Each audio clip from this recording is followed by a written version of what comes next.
Já vás tady stejně jako předcházející dny vítám.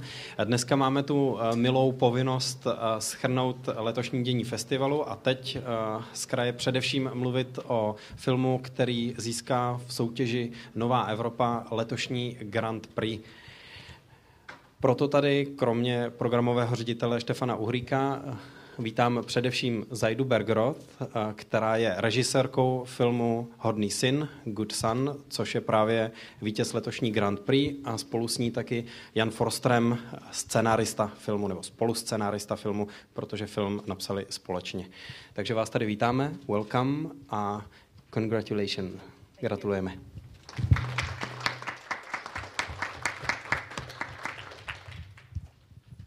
A předávám slovo Štefanu Uhríkovi. A já předávám slovo vám. Nebudeme to zdržovat. Prosím, Spáčilová. Dobrý den, já se také připojuji k tomu blahopřání a zajímalo by mě, protože to není zdaleka první cena, kterou jste dostali.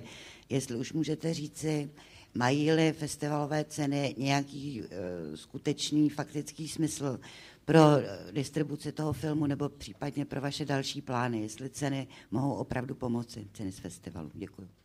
This is not your first award, actually. So can you tell us if it really makes a difference in terms of distribution?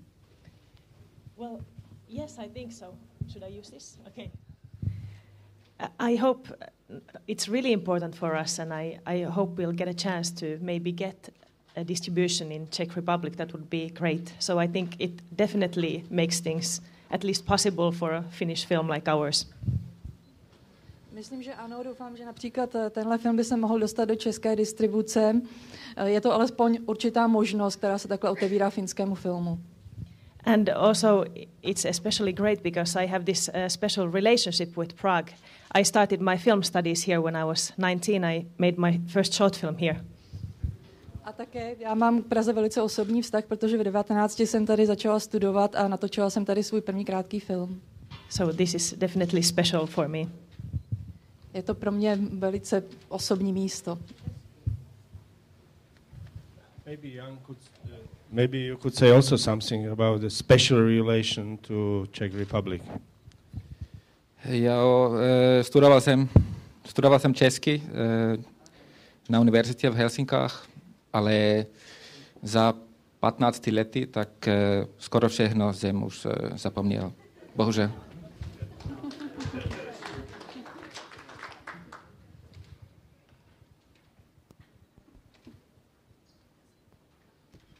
Podskalská deník, dobrý den. Já bych se zastavila u vašeho filmu s dovolením, který jsme dopoledne viděli, a zeptám se, protože řeší rodinné vztahy, takové oblíbené filmové téma a docela zajímavým způsobem, jestli byste mohla přiblížit, jak vznikla, jakou má genezi scénář. Jsem se dívala, že jste společně pracovali na scénáři a jak jste vybírala herce. Děkuju. How did you find your actors and how was the work going on with the screen, with the script, because you cooperated together, it was both of you? One of the main ideas behind this production was that I wanted to concentrate on working with actors. So I had a very close relationship with my 4 main characters, and the main roles, the roles of the mother and the son, were almost written for these specific actors. So I found that very rewarding. We had a very small team, and I gave them a lot of freedom, and I think it paid off. I'm really proud of their work. And about our cooperation. Ty herci, vlastně tam jsou 4 hlavní postavy a já jsem se chtěla soustředit právě na práci s herci. A ta postava matky a syna byla prakticky psaná na tělo těm konkrétním hercům. Pracovali jsme v malém štábu a také jsme hercům dávali dost svobody. So this is actually, I think, the 4th film which we wrote together. So of course we have our sort of methods already, but with this film we wanted to... Second feature film and then some short films. And then we wanted to keep the script a bit more open than usually, because usually you just write the script, which takes many years, and then sometimes in the shooting you just try to somehow reproduce the script or be as faithful as possible to the script. With this film, we did it a little bit differently. We wanted to keep the script somewhat open, so we took the actors into the script writing process a little bit earlier on, so they read the script and they commented on the script.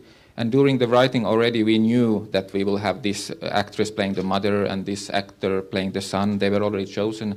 So it was a more organic process in that sense.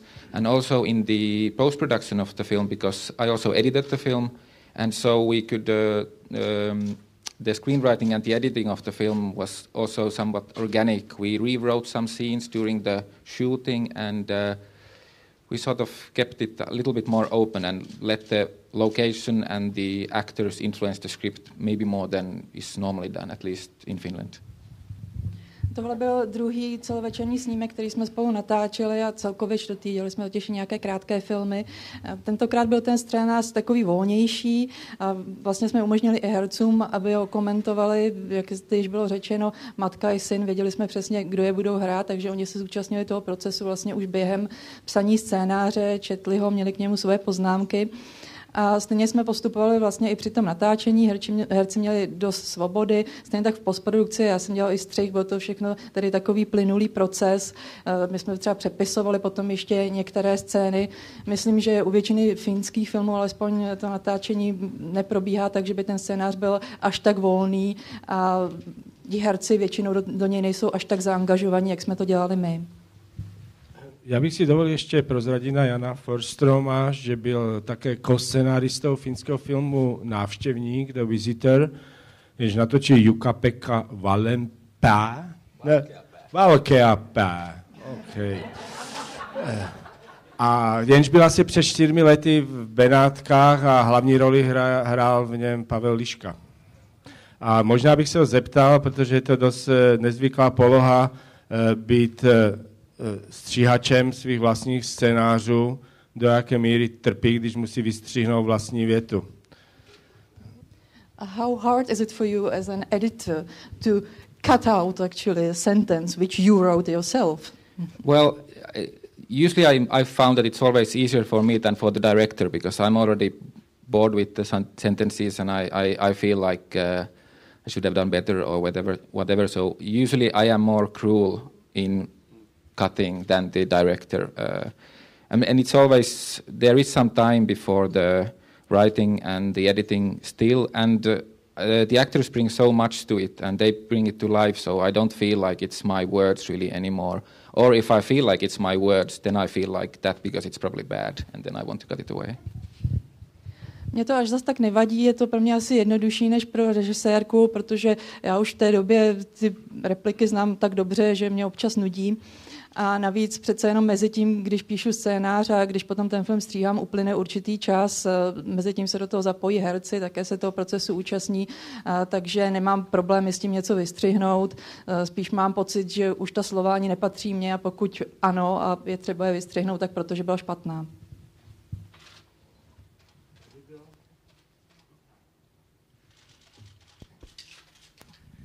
Tomáš Pilát, Český rozhlas, dobrý den. Vy jste říkali, že jste dávali těm hercům značnou svobodu. Chci se zeptat, jestli to platilo i u postavy toho malého kluka, který podle mého názoru je vynikající. A jak vlastně jste ho hledali? Říká se, že děti na takové role se hledají dlouho, alespoň v českém filmu. Podle mého názoru byl skvělý. A on tam má takové poetické vsuvky, natáčí zvířátka, tak vymýšlel si to on, anebo to měl napsáno ve scénáři? Děkuju. You said that the actors in general had a lot of freedom. Is it also true for the Anto, for the little boy? And how did you find him? Because it's very hard. Well, maybe with freedom I meant that there was a very safe and good atmosphere in the shooting. We shot the whole film chronologically from the first scene to the last scene, which is very rare and you very rarely have the opportunity to do that. But actors enjoyed that very much. But in the end, there was not that much of improvisation or anything like that. There are maybe 2 scenes where these party guests are coming and they did a little bit of improvisation. But otherwise, it's very scripted. Ano, šlo spíše o tu atmosféru, když jsem říkala, že jsme dávali hercům svobodu, nebylo tam příliš improvizace, ale točili jsme chronologicky, což se také nestává příliš často a herci to ocenili. Byly tam možná 2 scény, které se trošku improvizovaly, když například přicházejí ti hosté na večírek, ale jinak šlo spíš o tu atmosféru. And about the little boy, first about the actor, Zaida's previous film, which was called Last Cowboy Standing, Poslední cowboy, that had 2 main roles for little kids, and we shot 600-700 kids for that film, and test casting, and we didn't shoot 600 boys, but anyway. Then we found this little boy who was great, but he was 5 years old, so he was too young for that film. But then when we were making this film, we already had this boy in mind, and we didn't do any casting shoots with anyone else. We knew it was going to be this boy from the early on. So we found him from the previous film. And about the character, I mean, this boy didn't really have so much to do with his own character, but we had a real character in mind. And Zaida was in a jury for amateur film festival, maybe 5 years ago, in a small village in Finland, and it was for amateurs. And then she saw these films, which were made by like a 12-year-old boy, nature films, which had voiceover, music which he had played himself, really, really beautiful films about dragonflies. And Zaida showed me these films, and we thought, these are great, really, really loved those films. And then we basically copied this character from real life to our film. We don't, of course, know anything about the boy's family situation. I hope it's very different. But the way he shot the films and the way the voiceover, which he used, this poetic voiceover about nature, we sort of copied his style for our film. So we had this real person in mind. And actually we then contacted this real person as well, who is now like 19, something like that. And he's still doing these nature films, and he actually shot all the nature, like the insects. He shot those insects for us, for the film, so he was part of the production. Co se týče toho chlapečka, tak toho jsme vlastně už hledat nemuseli, protože když Zaida točila svůj předchozí film Poslední kovboj, tak dělala konkurs, potřebovala tam také několik dětí. Vyzkoušelo se asi 700 chlapečků a zaujal jí velmi jeden kluk, kterému bylo 5 let a pro tu roli v tom Posledním kovbojovi byl příliš malý, nehodil se jim věkově. Nicméně jsme se na něj vzpomněli, když se točil tento film a už jsme tedy věděli, že ho bude hrát přímo on. Jinak s tou postavou filmovou neměla už tolik společného, ale za to byla založena na skutečném chlapci, kterého Zaida potkala na amatérském filmovém festivalu, kde byla v porotě. A promítal se tam totiž jeho film, tehdy tomu chlapci bylo asi 12 let a on natočil krásný film o přírodě, o váškách. Nevíme tedy, jaká je jeho rodinná situace, doufám, že je mnohem příznivější, než jak bylo ukázáno v tom filmu, ale velice nás to tehdy zaujalo. On tam měl, to byl velice dobrý snímek s komentářem přidaným, takže my jsme vlastně tu postavu okopírovali do našeho filmu. Jinak dnes je tomu chlapci asi 19 let a stále točí ty filmy o přírodě a do toho našeho filmu právě natočil ty záběry s váškami, které jste tam viděli, tak to doopravdy točil on. Dobrý den, Roman Jireš, ČTK. Já bych se chtěl zeptat na inspiraci scénáře, jestli vznikl takzvaně od stolu, nebo jestli byl inspirovaný třeba nějakými skutečnými událostmi. Is it based on truths? Were you inspired by something? The first idea for the whole story came from this observation, or I met this man who had a son who was maybe 15, 16. And the son was behaving in a very aggressive way. And the strange thing was that the father seemed to be very proud of that kind of behavior, and he was almost encouraging that kind of aggressivity. And then I started to play around with that idea of children acting like they were the parents' bodyguards in a way. So that was the original idea where we started the whole story, that children are trying to protect their parents and how far that could go. Po Poprvé mě to napadlo, když jsem se setkala s mužem, který měl asi 15letého, 16letého syna a ten se choval dosti agresivně. A ten muž na to byl vlastně hrdý a dá se říct, že ho v tom podporoval. A mě tehdy napadlo, že to se opravdu stává, že některé děti mají takový ochranitelský instinkt vůči svým rodičům a začalo mě zajímat, jak daleko to může zajít.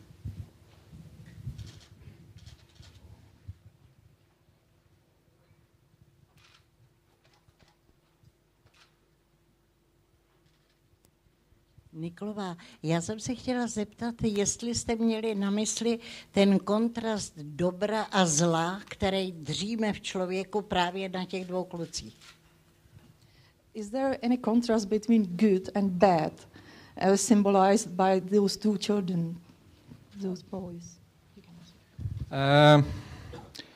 I wouldn't say good and bad, but perhaps you could say that the young boy, in a way, I mean, we don't really like to think in symbols, but maybe he is some kind of a hopeful figure in the film. I mean, he sort of represents a different way of coping with this situation. It's maybe a sad way because it's isolation and so on, but it's still a more hopeful way. And personally, I feel that there is hope in the film because of his character and because of he went through all this hopefully relatively unharmed.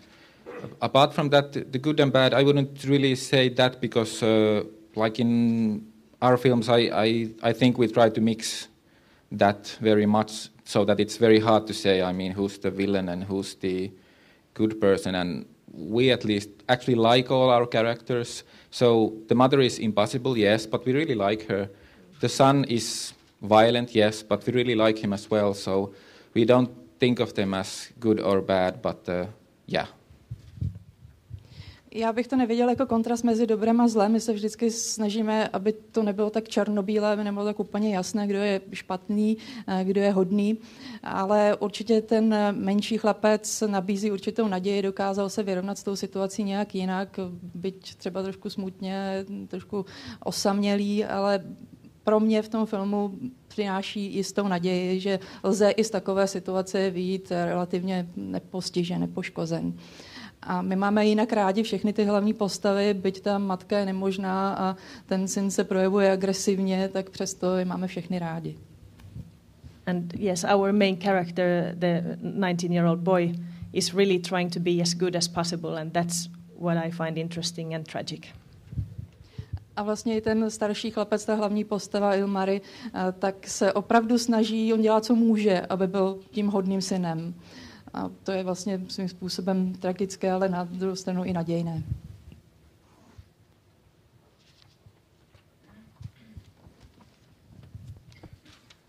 Dobrý den, otázka pro paní režisérku. Vy jste zmínila, že jste studovala v Praze. Nakolik vás česká kinematografie oslovuje, nakolik vás eventuálně inspiruje? To je otázka na vás a otázka na pana scenáristu. Jak jste se vlastně k té češtině dostal? Děkuju. Were you influenced by Czech cinematography? Because you actually said that you studied in Prague. So.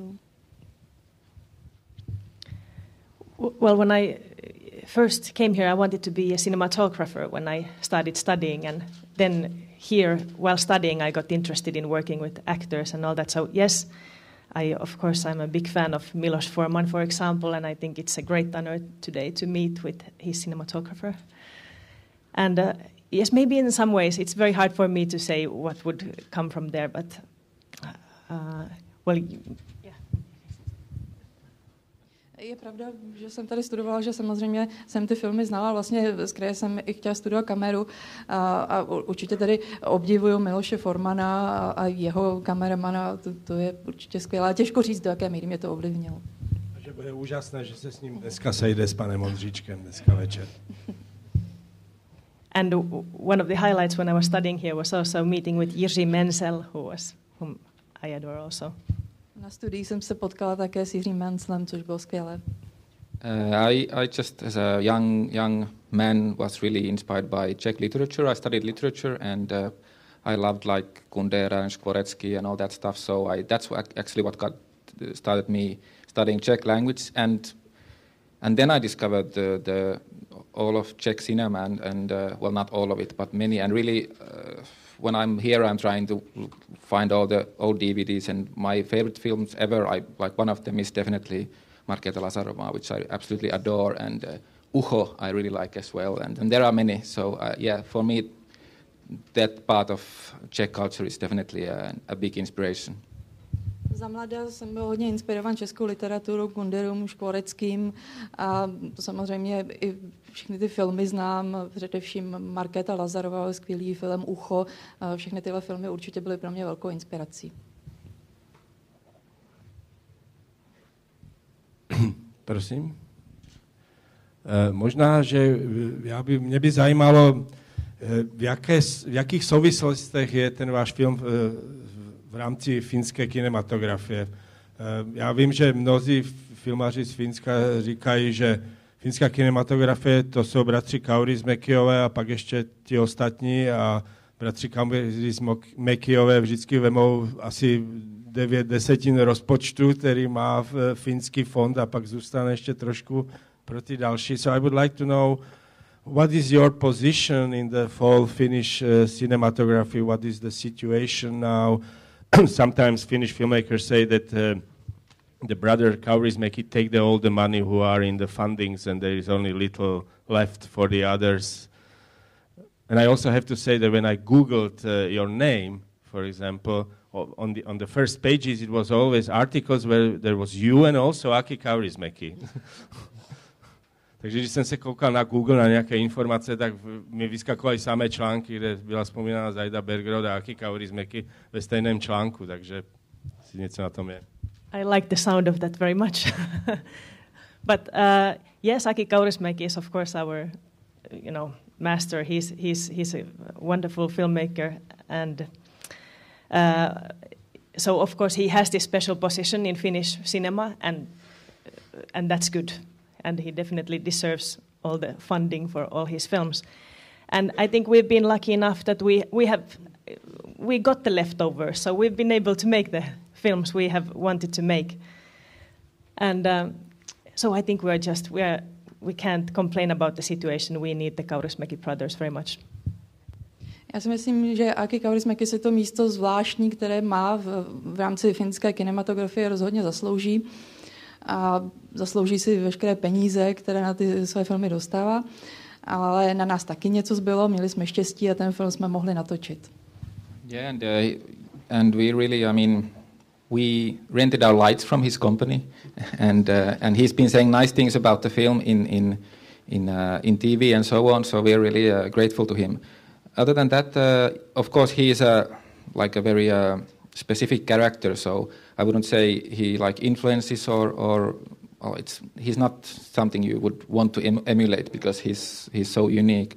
Other than that, for the past, I'd say 10 years, Finnish film has been, 15, 20 years, because we found this commercial success at last, because 80s was very bad.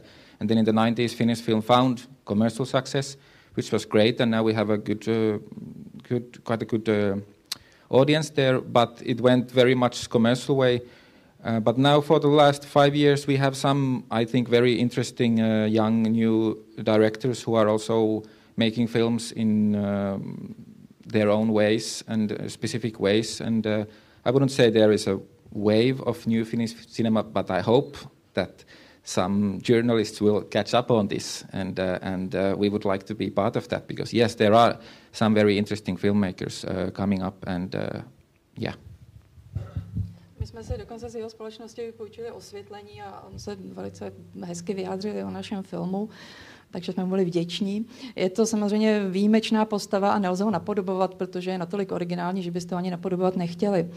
Ta situace ve finské kinematografii v 80. letech byla velmi špatná, potom v 90. letech přišel jistý komerční úspěch finských filmů a teď v posledních 5 letech se začínají objevovat docela zajímaví noví režiséři. Nevím, zda to lze označit za finskou novou vlnou, ale je možné, že novináři s tím přijdou. A pokud s tím termínem přijdou, rádi bychom se ho účastnili a patřili do té nové vlny. Prosím. Nakolik současnou finskou kinematografii financuje stát, nakolik soukromí mecenáši, vůbec mohli byste ty ekonomické vazby trošičku přiblížit? Děkuju. How are Finnish films funded? Is it by the state or from private sources? Very little private money. It's normally funded by Finnish Film Foundation together with national television. They are the main financiers. Yes, and then and now with the cheaper technology, when it's possible to make these low budget films, it's also you don't sorry. It's basically Finnish Film Foundation and national TV, so it's very strict. But now with the new technology, it's actually possible for people to go around these channels a little bit and do really cheap films, which still look good enough. I mean, our film, we got state money and it's properly funded, but it's still a very cheap film and still it looks like a real film, I hope. There are other films coming like that. So, yes, we don't have private money, which is really bad, but luckily things are getting cheaper, so there are still more ways of maybe financing your film now than there was some years ago. And there are also more co-productions with different countries, which is very important. Soukromé zdroje nehrají žádnou velkou roli, což je možná na jednu stranu špatné, na druhou stranu stát se docela stará, čili většinou ty filmy financuje buď televize, anebo nadace finského filmu. Ale také zde se otvírají nové možnosti, protože ta technologie je dnes levnější a tím pádem mohou vznikat nízkorozpočtové filmy, které stále ještě vypadají velice profesionálně. Doufám, že náš film k tím patří, protože přesto my jsme také dostali peníze od státu, tak ten film měl nízký rozpočet. A také ještě paní režisérka dodala, že vzniká stále více koprodukcí, což také pomáhá. Maybe you could add with what equipment you shot the movie. Yes, we shot the movie with these small Canon 5D cameras, which are meant for still photography. And it was an experiment. We wanted to try that, and it hadn't been done in Finland, at least before, for the big screen. So we didn't know how it would turn out. But we did some tests, and we are quite happy with the end result. And even this, it was a playful production. We got to try things that weren't done before. We had these aerial shots, pictures. We are flying a little bit around our main location, and we did it with attaching these little cameras to remote control helicopters, which we operated from the ground. So there was a lot of things like that we didn't know how it would turn out, and it looked pretty good. My jsme vlastně netočili na klasické kamery, ale na fotoaparáty Canon 5D, což jsme nevěděli, jak to bude vypadat z kraje. Udělali jsme si samozřejmě nějaké zkoušky a zdálo se nám to, že to vlastně jde, že je to docela dobré. A dokonce jsme ty kamerky připevnili potom k helikopterám na dálkové ovládání, takže ty záběry, které vidíte ze zhora, tak byly točeny tímto způsobem. Prosím? Nějaká otázka, prosím?